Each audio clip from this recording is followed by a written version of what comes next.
Hero Dark Prince in a nutshell. Dark Prince will be the next hero coming to Clash Royale. You can find him in the Diamond Pass, which if you will be buying, I would appreciate you using code Abdod to support the channel. His ability costs 3 elixir and is a one-time use ability. When you click it, the Dark Prince will dismount his Rhino and split into 2 units. The dismounting causes damage to everything around the Dark Prince, and the damage is high enough to kill archers, bombers, and firecrackers, but it's slower than arrows, so it can't kill zappies when paired with zap. It's also worth mentioning that air troops are immune from the spawn damage, so don't count on it. Now, if the troop survives it, there is knockback, so it's not that much of a waste on bigger targets. Especially if they are a charging win condition, it's mostly worth going for in this case. The knockback, however, isn't universal, so big stuff are immune from it. When splitting, there is no immunity frames, so both can get blasted in the face at once. Since we have 2 different troops, now let's look at them individually. I'm just gonna start with the guy. Taking all things into account, the guy is just Dark Prince without his pony. I'm talking the same HP, same damage, same hit speed. Although since his trusty little animal is gone, he loses his charge completely. His walking speed is 1-to-1 the same as Knight, and that's because Dark Prince himself has that movement speed if you take the charging off the table. The guy also keeps the immunity from pushback, which is interesting because you would think his physical strength comes from the pony. If they damaged your Dark Prince before the split, then once you press the ability, the guy would keep the lower HP bar while the Rhino would be at full HP. If there was a Rune Giant buff on him before the split, it will also stay on the guy. Technically speaking, even if you log them before the ability and click it in time, the log will only hit the Rhino because it can't hit the same target twice. Now for the Rhino, it is considered to be an entirely new card, so treat it like you treat Cursed Hogs from the Mother Witch. The charge damage on it is a little bit higher than Hog, so you don't really want to be taking that. The HP is slightly lower than Hog Rider, but not by much, I'll tell you that. And the hit speed is exactly the same.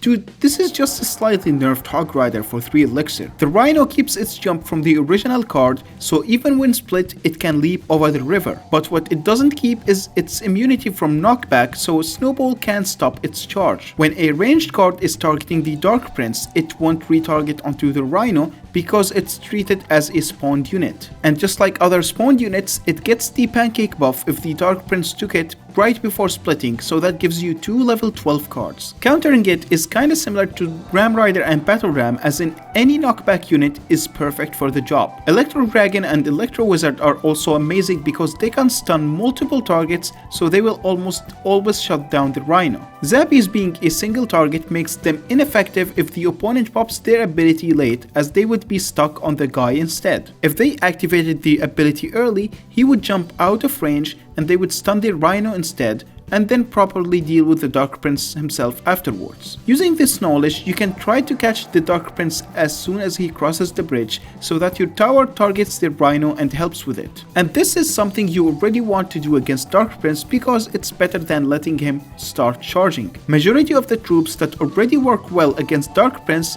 can do well against the hero if you use a small spell. Without any small spell, it can get overwhelming, and honestly, they invested 6 elixir, so it's very fair that you have to spend more. An important note is that kiting him towards the middle of the arena is a bad idea because the Rhino would be harder to catch up with. So you kinda wanna treat the Dark Prince as a win condition, just like how you treat Hog Riders and Ram Riders. Buildings can do a decent job too, but they also need the support of a spirit or a small spell, which is fair. The one thing that can fully deal with him is the Goblin Cage if you place it high enough to where the Dark Prince gets pushed out of the tower range after he pops the ability. In terms of usage, it's actually super versatile. For example, it's really great on defense. Imagine this, they go Royal Hogs and you go Dark Prince.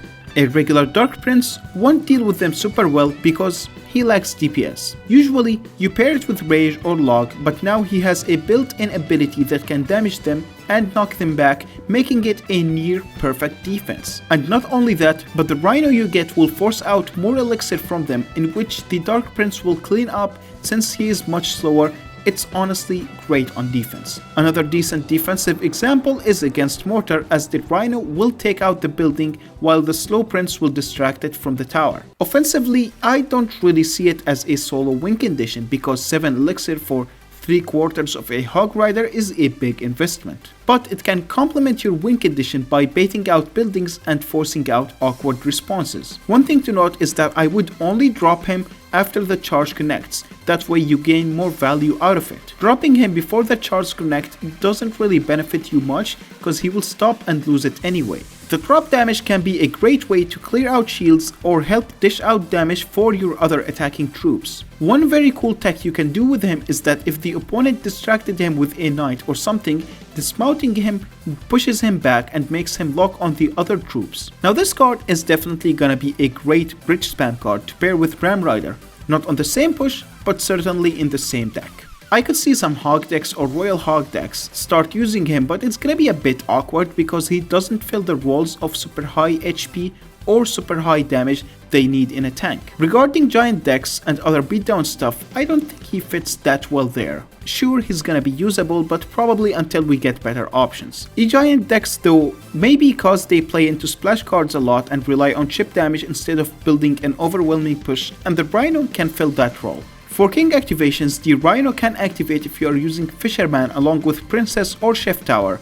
Just use the standard Hog placement. If you are using Cannoneer or Duchess, it won't work because the HP is relatively low that it would die before it gets the first hit. With Nado, it's only possible if it was played behind the King Tower or towards the middle. However, if it was played in the corner near the outer side of the arena, it's just too far for the Nado to get it on the King Tower. Regarding the guy, you can't activate with him using Fisherman because his splash isn't big enough like the Valkyrie, so he won't hit the King Tower. With Nado, it's the same story as the Rhino, it's only possible if he was played behind the King or towards the inner side of the arena. Here is the new arena. It seems like it's fully designed after Hero Dark Prince, though I don't know what the lanterns are there for. What I do know for sure is that it's a missed opportunity at making a basketball court as an arena. I will never forgive you, Supercell. It should have been so cool, man. Here are the sound effects.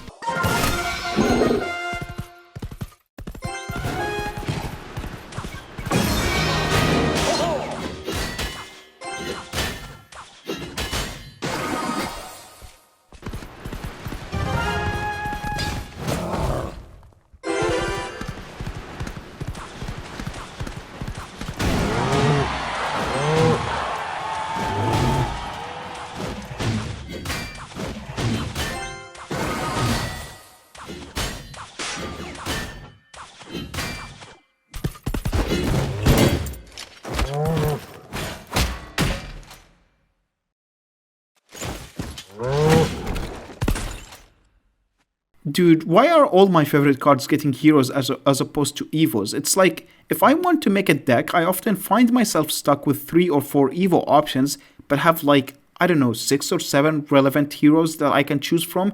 It's actually kinda crazy, my dudes.